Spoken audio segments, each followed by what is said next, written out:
The iPhone 14 and 14 Pro are set for 6.1-inch 1170 into 2532 OLED screens, while the iPhone 14 Max and 14 Pro Max will have 6.7-inch or 6.68-inch 1284 into 2778 OLED screens.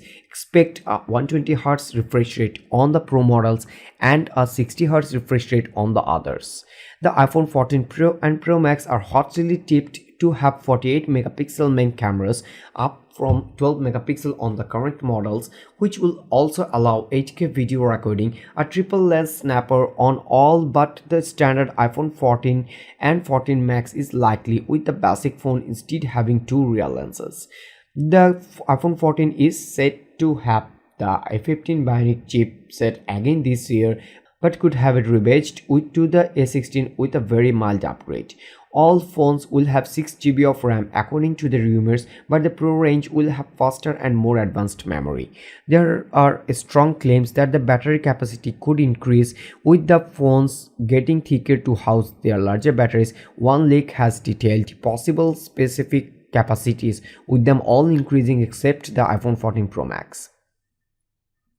A recent report from Mark Gurman, as we mentioned, has claimed with some confidence that the iPhone 14 launch will happen on September 7, with the on-sale date coming just 9 days later on September 16, although potentially not for the iPhone 14 Max.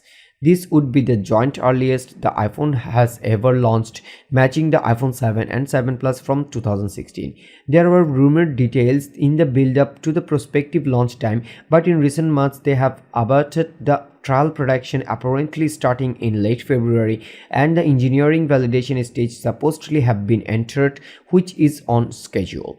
We have did hear the lockdowns in China have slowed things down, with at least one model in the iPhone 14 range believed to be the iPhone 14 Max apparently being 3 weeks behind. It seems the most models are on course. Apple is supposedly trying to speed things along, and Ming-Chi Kuo, a reputable analyst, claimed the situation was under control as of May, but in July we heard from another source that Apple is still way behind on panel production for the 14 Max.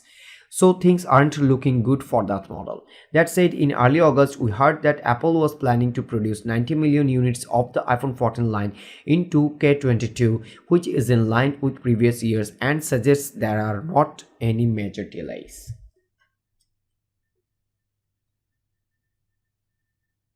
That's all for today. Thank you for watching. If you like the video, feel free to share it with your friends and keep watching Best Buy to get your top-notch day-to-day commodities.